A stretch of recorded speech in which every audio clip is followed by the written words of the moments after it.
Russerne trekker seg ut når sommeren er over. Det blir helt feil å bruke ord som okkupasjon og okkupanter. Nå må du vokse opp. Du burde bli journalist. What is your name? Hans Martin Djupvik. I just hope the Prime Minister appreciates your opinion as much as I do. Det hun sier, er at dette vil ikke ha løst seg uten deg. Lykke til i retten i dag, da. Ja, takk skal du ha. Redda et liv i dag. Thomas, jeg har 400 000 i ubetalte regninger her og ingen inntekt. I can pay as though I had booked the whole restaurant. En av de andre har allerede reservert 5 bord til neste uke. Russere, det er det. Ja. It's for you. Just you.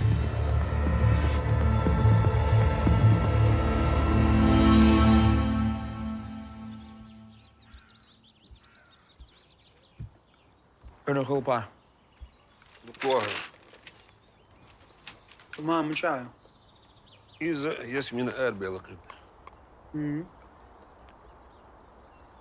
По-моєму, Нормально, дику. екзамен мочали. Четверо. God morgen. Hallo? Vi er fra politiet. Vi vil snakke med Elbek Musayev. Ja. Du er nødt til å bli med oss.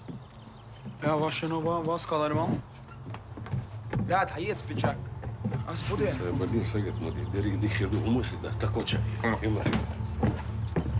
men Bli her. Vent her.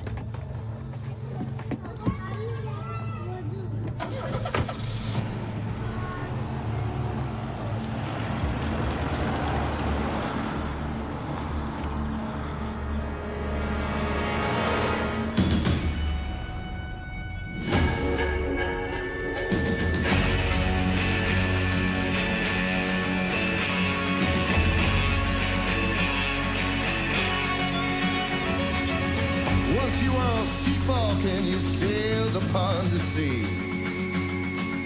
Crossed a roaring ocean with the devil at your heels. All that time has come again now. I'll tell you how this will unfold. I want to see the Western Ocean painted black and gold. Welcome to the seaside. It's been occupied. Bow to the bottom and behold the motherlode of black and cold.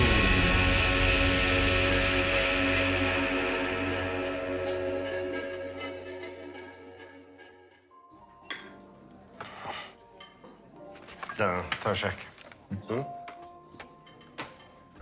Aldri vært lykkeligere. Hele nasjonen er i krise. Det er rikt. Ja, han må jo få lov til å være litt glad når han har fått et barn.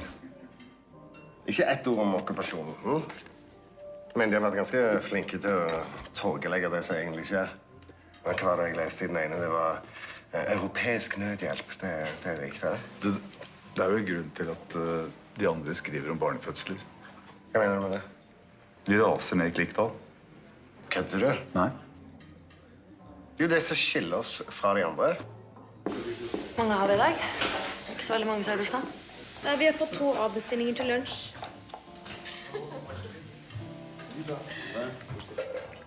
Kanskje litt tidlig å ansette flere folk?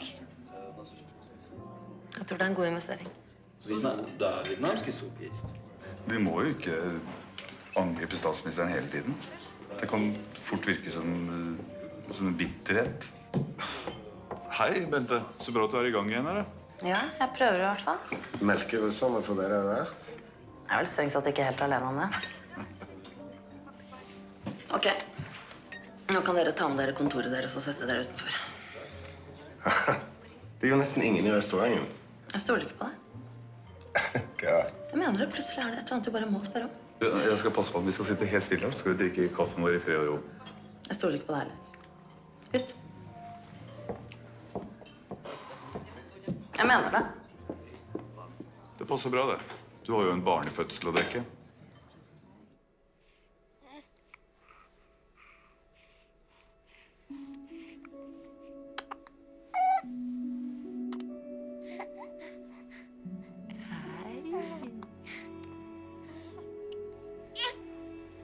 Tror du han er sulten? Ja.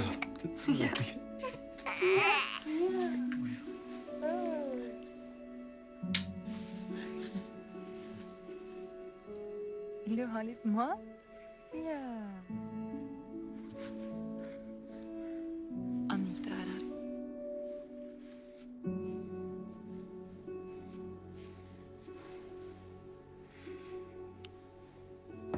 For nå er journalisten utenfor. Ja. De håpet selvfølgelig på å møte hele familien, men jeg har sagt at det bare er deg. Ja, fint. Og så har jeg lovet dem en kort kommentar om babyen. Ja, det er bare hyggelig.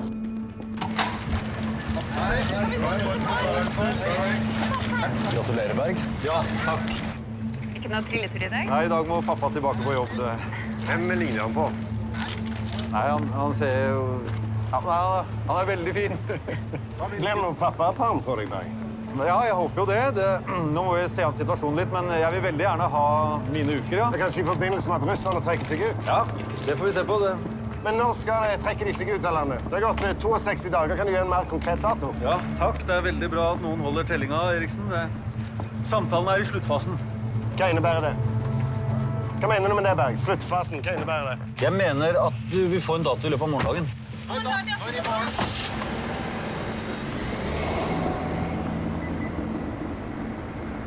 Hallo? Her. Vi får datoen i morgen. Er det sant? Ja, det bare glapp ut av, Berg.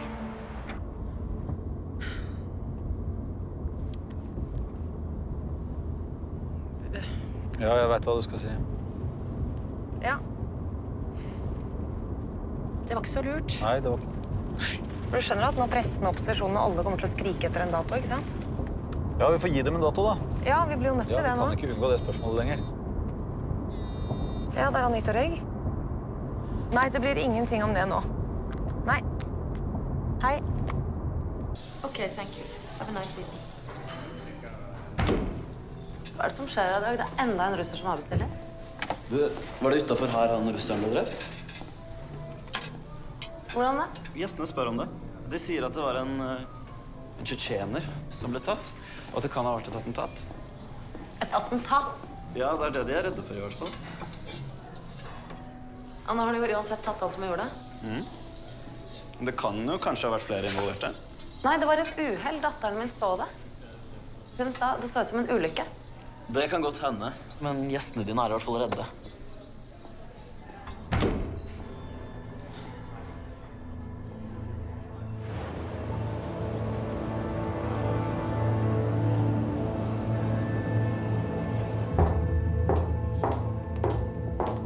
Welcome back. Prime Minister? Isidorova, please. You met my state secretary before? Yes, hello. Hi, nice to meet And the you. foreign minister? Good to see you again. Welcome. I'm really happy that we can get this agreement ratified today. All the details should be in order, I think. Congratulations on your newborn baby. We wish him very good health and lots of happiness. Thank you so much. He looks, yeah. Har jeg bilder? I'll show you pictures afterwards. As you will see on page 3, we have proposed an exact date for your withdrawal. 1 week after we reach the production goal for the oil and gas export. To have a set date that will really... Before you go any further, there is one issue I'd like to address. Of course. It has come to my attention that Norway is protecting a known Chechen terrorist who is accused of killing a Russian civilian. But that falls within the Justice Department. Yes. We request that you extradite him immediately. It is a matter of utmost concern to our country and needs to be dealt with forcefully. Certainly. Certainly. We take this matter very seriously. I will personally look into it right after this meeting. No. We need to clarify this before we proceed. Justice. Of course.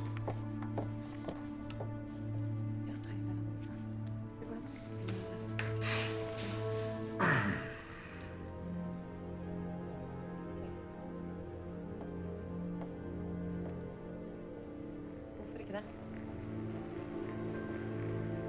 Ja,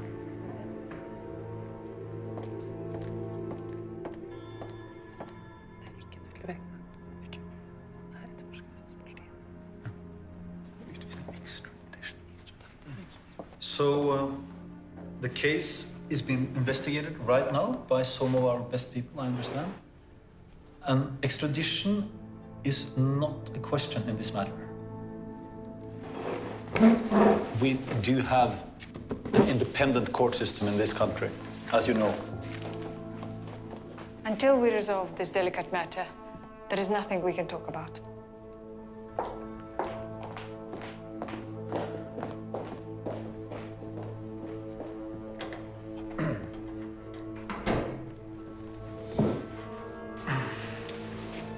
Wenche Arnesen med en gang.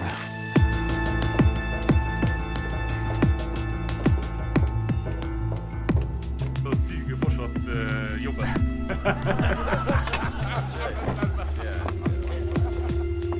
Djupvik, kan du bli med meg? Ja. Det som er det viktige her, det er din tillit hos russerne. Hva mener du? De stoler på deg. De trenger å vite at vi lytter til deres side av saken. Dette er politisk svært betent. Representerer I russerens interesse her? Nei, selvfølgelig ikke. Snakk med den russiske ambassadøren. Finn ut hvorfor hun ikke stoler på norsk politi.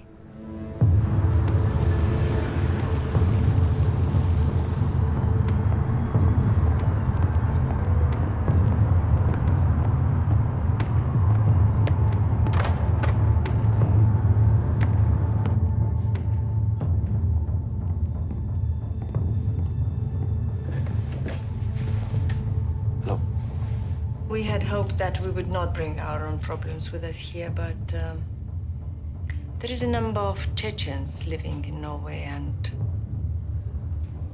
after what has happened, it's only natural that we are being extra cautious. Vi ønsket at saken skulle bli overført til oss. En russer dreper en russer. I'm certain that the local police force is doing everything they can to solve this case.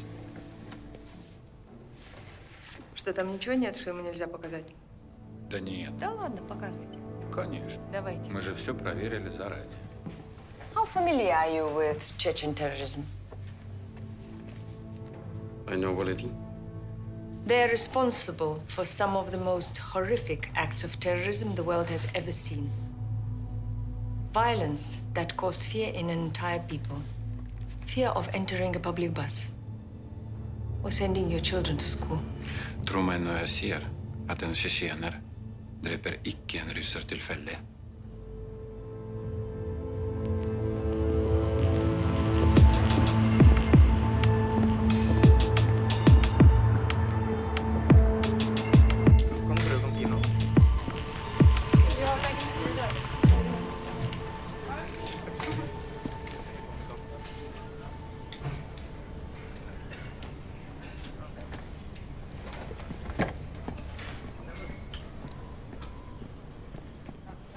Ingrid Bø.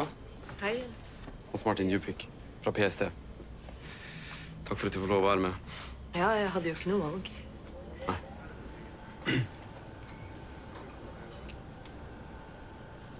Du, vi er så å si ferdig med etterforskningen her. Jeg venter en tilståelse når som helst, så jeg skjønner ikke helt hvorfor du er her.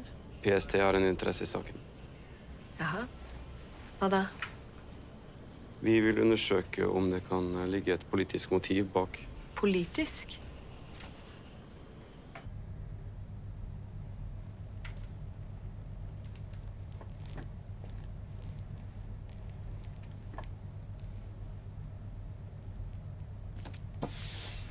Eller er din bil?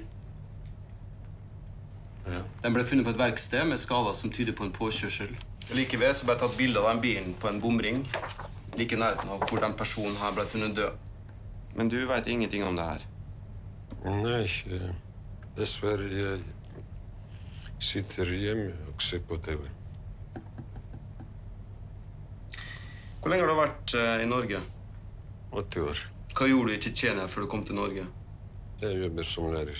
Drev du med noe politisk arbeid I tillegg? Ja, jeg er politisk flyktninger. Hvilken type politisk arbeid da? Ja, det er vel ikke relevant for saken. Men det er ganske relevant. Når en tsjetsjener kjører over en russer, så er det ganske relevant. Jeg ikke svarer på flere spørsmål. Послушай меня. А того, что ты не сотрудничаешь. Зачем? Кто ты такой, чтобы я сотрудничал? Кто он такой здесь? Фотографии здесь? Фотографии здесь раскладывают. Слушай меня, успокойся. Это адвокат поможет мне, если надо. Это кто такой? Я и так спокоен. Я не надо указывать. Sett deg ned. Окей. Okej, jeg sitter. Ja. Återslår Jeg vil ut herfra nå! Han kommer aldri til å tilstå nå. Er du klar over hvor vanskelig det er å få tsjetsjenere til å snakke? I det hele tatt? du russisk? Nei, jeg er norsk. Hvor har du lært å snakke russisk, da? Jeg hadde russisk trener i noen år. Trener? Jeg holdt på med langrenn i en periode. På landslaget? Du husker meg ikke. Jeg kom aldri på pallen, og jeg var alltid nummer 4. Ok? Nummer 4 i verden? Det er jo ikke så verst.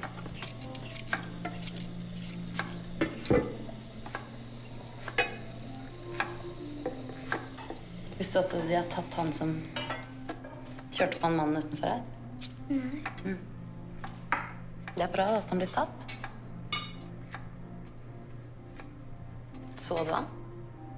Han som kjørte?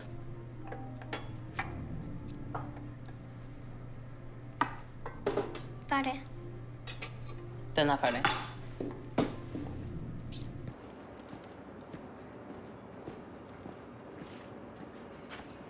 Hei. Hallo. Hei.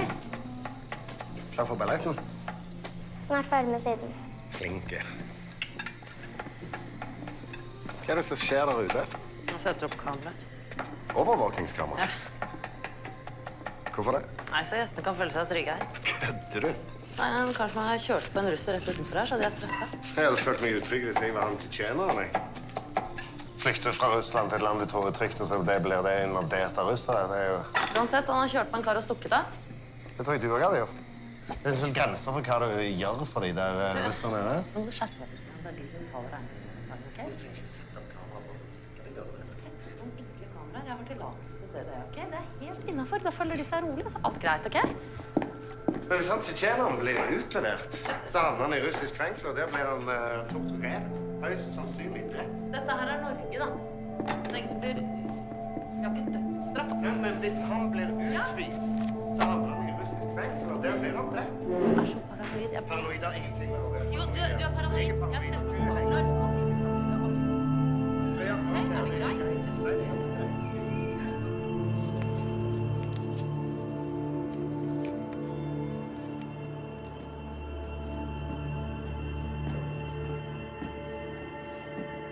Maja, du glemte sekken. Pappa? Kommer han til å bli drept? Ikke tenk på det. Ok? Men hva er det du sa?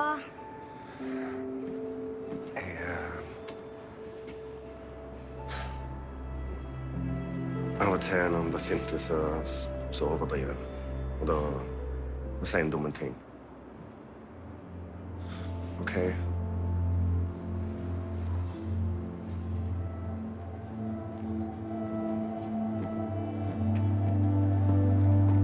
Hvem har du fått den av?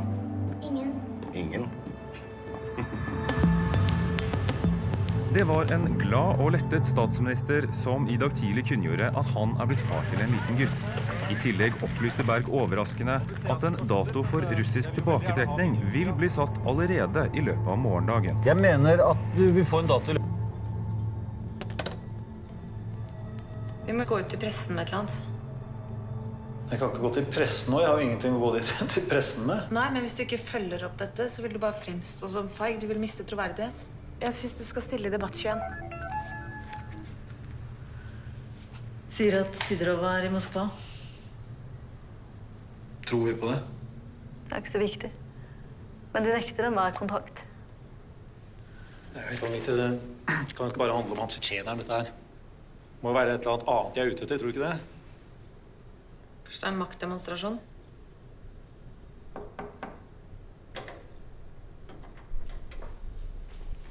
Nå har Djupvik kommet.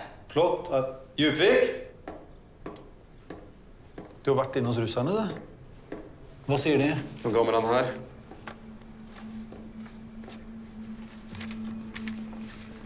Er dette tsjetsjeneren? Ja. Han har gjort dette her? De sier det. Ja, så han er terrorist? Det er i hvert fall ikke tvil om hva russerne mener han er.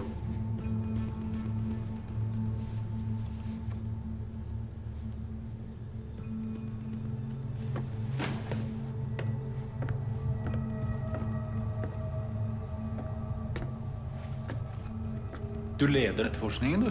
Ja. Tror du det er han som kjørte den russeren? Ja, jeg tror han gjorde det. Kanskje det er nok. Hvis han blir dømt i Norge, så får vi russerne tilbake til forhandlingsbordet.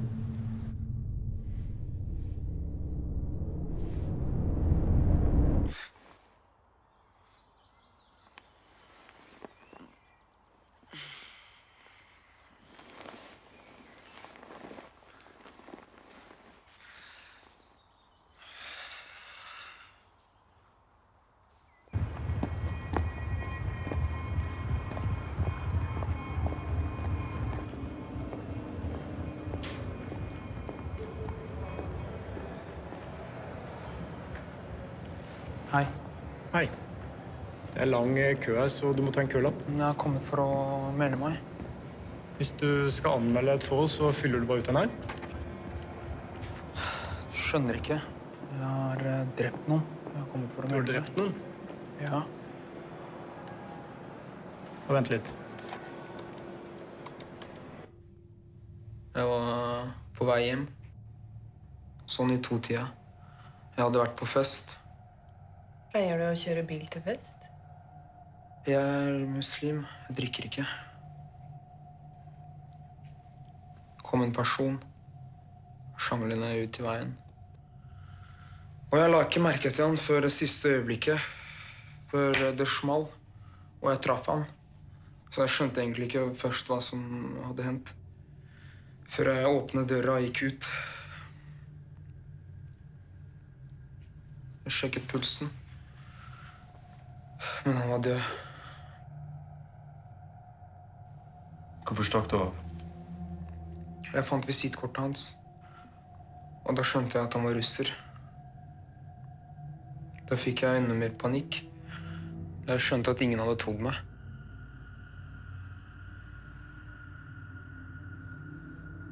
Tror du han snakker sant? Jeg vet ikke. Men alt han sier, forklaringen hans, det stemmer veldig godt med fakta.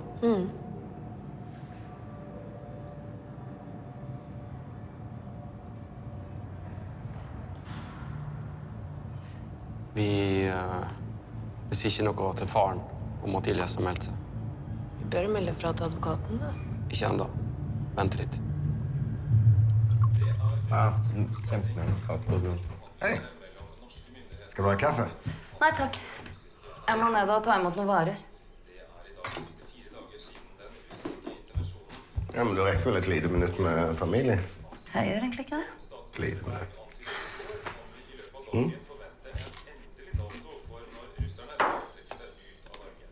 Hallo? Ja, det var... Ja, ok. Har du pakket ballettklærne? Jeg gjorde det i stad. Pappa skal bli TV-kjendis. Er det sant? Skal ha debatt med statsministeren. Så gøy. Endelig. Stå på, så får du så fortjent. Er det ikke det? Ja. Ja, det. Der er Vilde.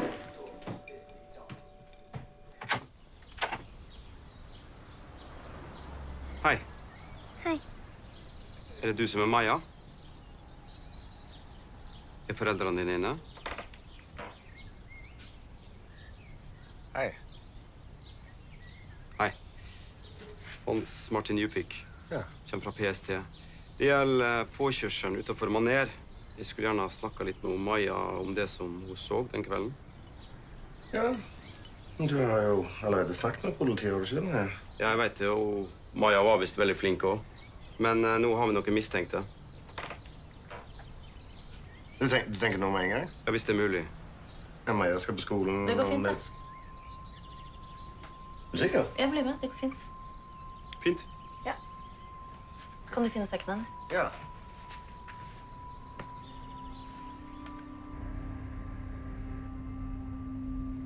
Kan du se meg? Nei. Vi kan se dem, men de kan ikke se oss.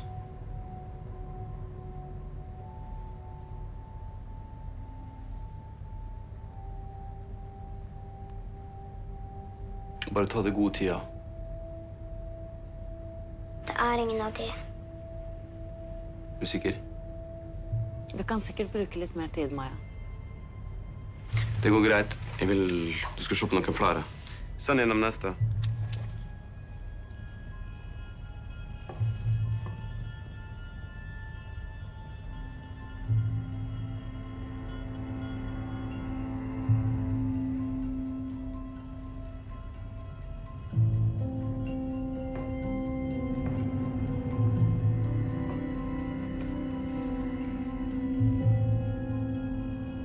Kommer de her, Maja? Kjenner du igjen noen av dem?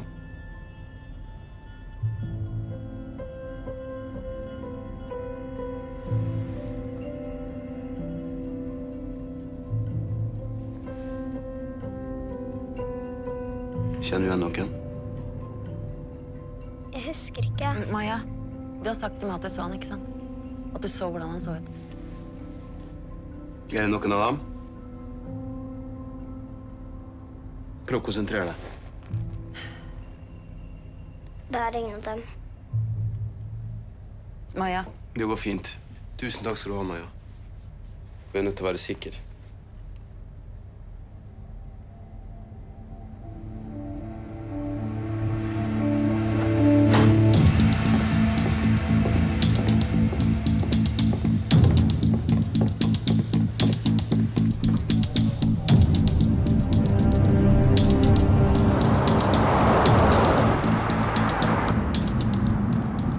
Hvor er det vi skal?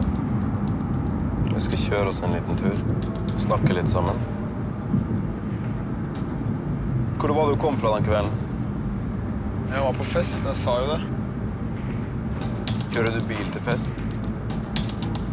Jeg er muslim, jeg drikker ikke.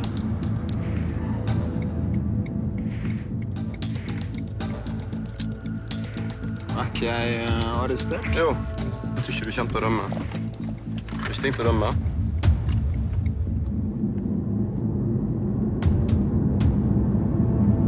Jeg vil at du skal fortelle meg hvor du kjørte den kvelden. Hvorfor det? Husker du ikke hvor du kjørte den? Til høyre, her fremme.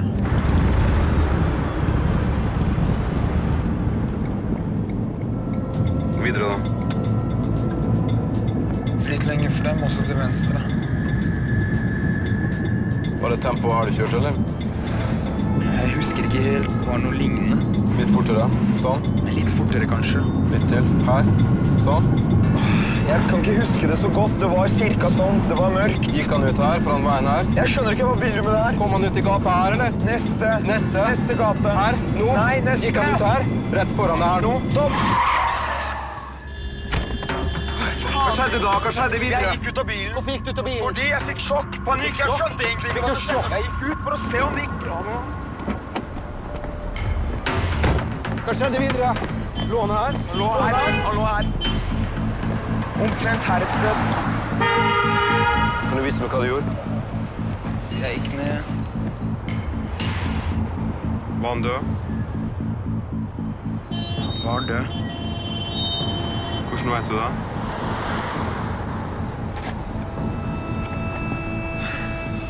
Det var sølt blod. Det var blod. Hvordan lå han da? Vis meg hvordan han lå på bakken. Han lå... Hadde han ansiktet ned i asfalten?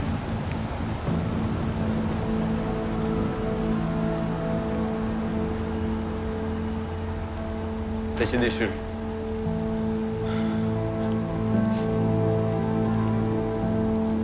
Det var ikke pappas sin feil. Han gjorde det ikke med vilje. Det var faren din som kjørte bilen. Han gjorde det ikke med vilje. Det var uheld.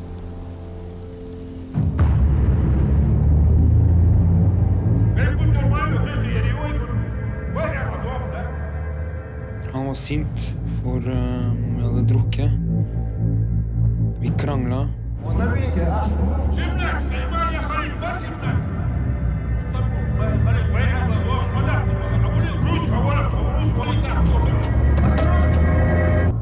Det var min feil. Hvorfor det?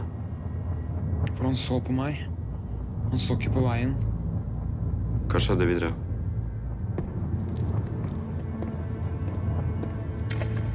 Han var død. Hvordan visste du det? Pappa sa det. Han sa også at han var russer. Han hadde sett det i lommeboka hans. Jeg lovte pappa ikke si noe til noen. Og likevel så meldte du det? For jeg visste jo at jeg hadde norsk statsborgerskap. Og det hadde jo ikke han. Og jeg hadde jo ikke blitt utvist uansett dom jeg hadde fått.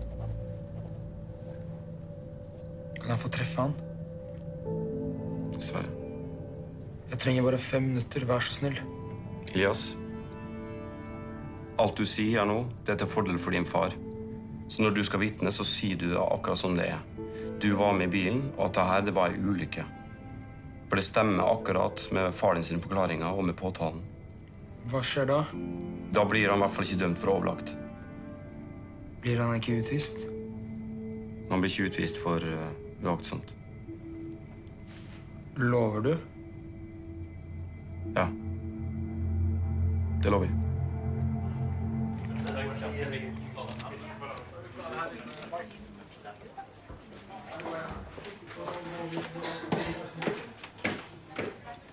Hei, Thomas. Fin du blir. Hva var sjefen? Han er dessverre forhindret fra å stille. Tuller du? Fordi? For han må hele tiden prioritere hva han kan stille opp på. Ja, det var ikke det som var avtalen. Det jeg takket ja til var å komme her og ha et møte. 3, 2... Alltid takke med meg i dag. Ja, velkommen til kveldens debatt 21. I går sa statsminister Jesper Berg at han skal komme med en dato for når russerne skal trekke seg ut.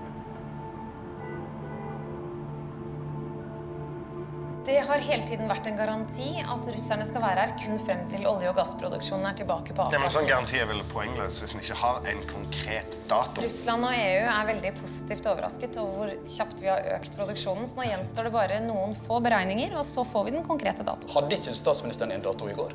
Det ble sagt i en uformell setting da statsministeren i Lykkerus ønsket å dele nyheten om sitt nyfødte barn med resten av landet. Jeg tror alle foreldre kan Lykkerus, ja. kjenne Så det du egentlig sier er at statsministeren sin dømmekraft er svekket, da? Nei, det har jeg Kanskje det er derfor han sender statssekretæren for å tåkelegge egne uttalelser? Nå beveger vi oss i en retning som jeg synes ikke passer i en seriøs debatt om landets fremtid. Ja, men det landets fremtid trenger er jo et sterkt og tydelig lederskap. Men det vi får er en statsminister som ikke er villig til å ta ansvar for egne uttalelser. Jeg vil jo absolutt ikke si at vi har en statsminister som ikke tar ansvar. Så hvorfor er han ikke her, da? Hva er viktigere akkurat nå enn dette? Som sagt så er vi i sluttfasen. Vi har vært i sluttfasen i 63 dager nå. Det er en overdrivelse. Det vet du også.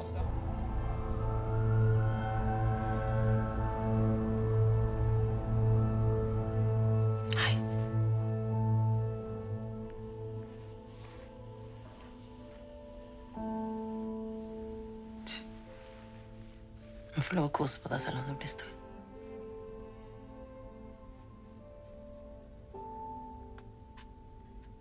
Hvorfor sa du ikke noe på politistasjonen? Hørte at pappa og jeg kranglet om det? Nei, jeg bare husker ikke. Husker du ikke, eller vil du ikke si det? Var du redd for å si det?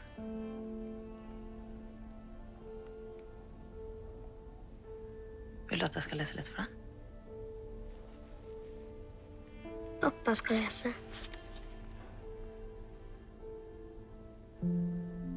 Ok. God natt.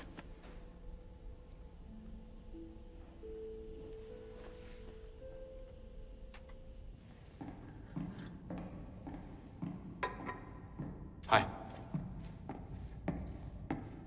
Vi vil selvfølgelig fortsette å følge det tsjetsjenske miljøet. Men akkurat i det tilfellet her så tror vi at vi har med en tragisk tilfeldighet å gjøre.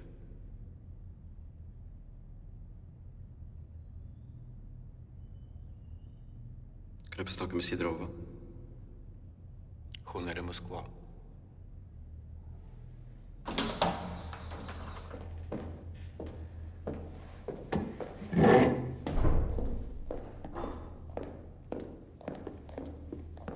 Miss Sidorova, I'm pleased to inform you that I've had a breakthrough in this case.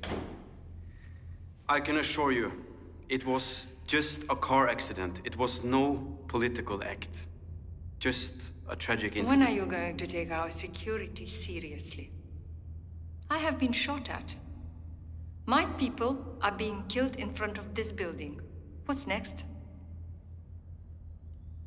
If he gets convicted, will you meet the Prime Minister? Is it you asking or the Prime Minister? He just wants an open dialogue. You can tell your Prime Minister that until I see some concrete action on this matter, there will be no negotiation or no set date for the withdrawal.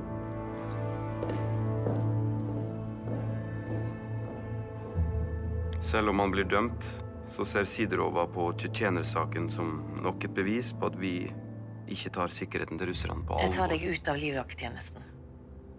Hva mener du? Du skal få en ny jobb. Hva da? Forebygge kriminalitet mot russiske mål i Norge.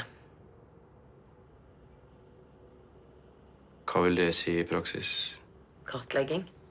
Overvåkning. Det er jo mye av det samme vi gjør opp mot andre radikale miljøer. Hvem har vilje og evne til å aksjonere mot russiske mål? Vi må gi dem noen de kan stole på. Jeg er trent som livvakt. En sånn stilling vil gi mange fordeler. Og det vil bety mye for hele landet. Skal jeg jobbe alene? Du får med deg folket etter behov. Og du kan selv velge hvem.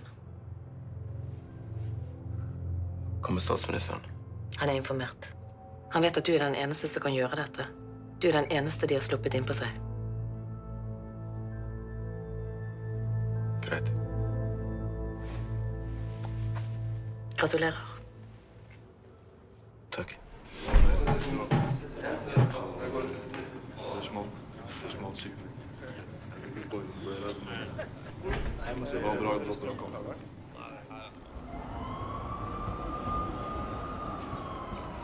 Da ber jeg tiltalte reise seg for domsavsigelsen. Elbek Musayev, født 15. mars 1955, dømmes for overtredelse av straffeloven paragraf 239. Tiltalte dømmes til ubetinget fengsel i 2 år for uaktsomt drap. Vedtar tiltalte dommen. Tiltalte vedtar dommen. Retten er hevet.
For en halvtime med han.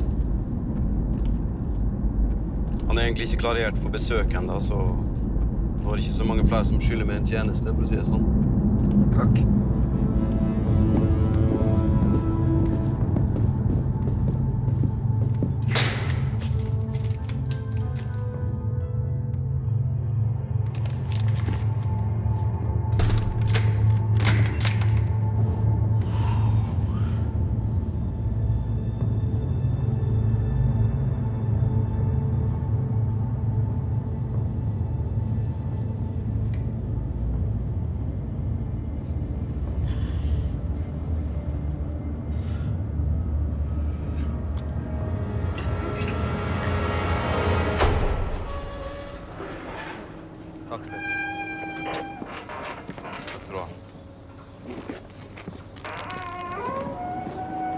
Når han ble flyttet til åpen soning, så kunne du besøke han hver uke.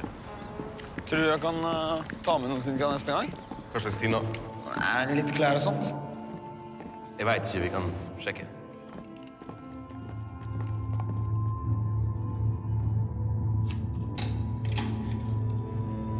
Hallo?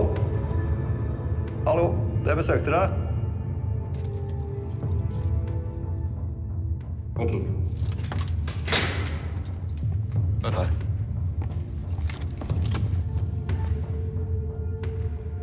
Pappa? Hvem kan det hjelpe? Vi 3. det 5. Vi trenger bistand.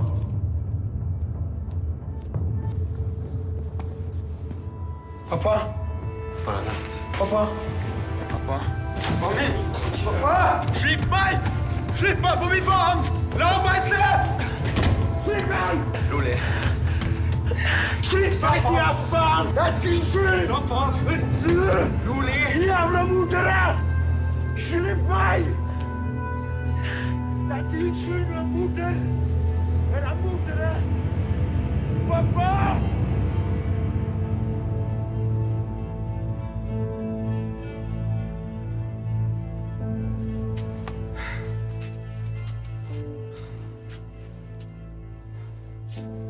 Kan du ikke bare sjekke den saksfila? Martin, jeg kan ikke gjøre det. Vær så snill. Jeg kan ikke. Du har sikkert tilgang, du kan bare sjekke det. Det er jo ikke min sak. Jeg har jo ikke lov. Alle sammen sa til meg at hvis han ble dømt uaktsomt, så kommer ikke det her til å skje. Han kommer ikke til å bli utvist. Synes du det her er bare jævlig merkelig?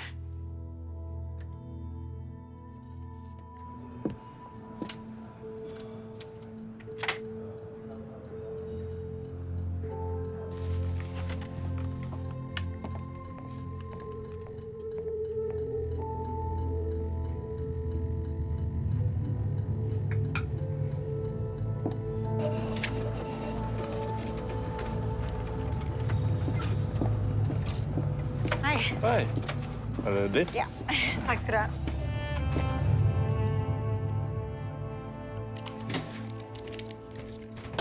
Hallo. Hei, Andrea. Mamma! Hei. Har du hatt det fint på skolen? Å, så kjekt da.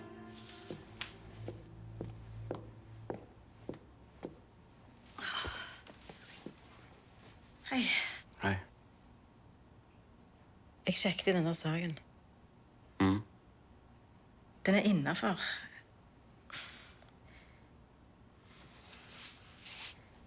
Det går på skjønn. Og så lenge det er innenfor skjønnsmessig, ja. Han var det i hvert fall, sant? Altså, den er tolket litt merkelikt. Men det rareste, det er jo hvor fort det har gått. Det har tydeligvis rast gjennom departementet på 0 tid, og det skjer jo aldri. Så jeg har hørt litt rundt, og det viser seg at det har vært politisk press.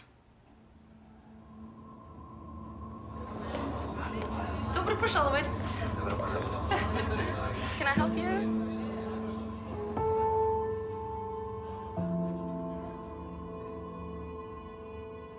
På begge sider av bordet er det stor vilje til å avvikle dette på en skikkelig og fin måte. Betyr det at du nå kan være litt mer konkret når det gjelder hvor lenge russerne skal være i landet? Ja, det kan jeg.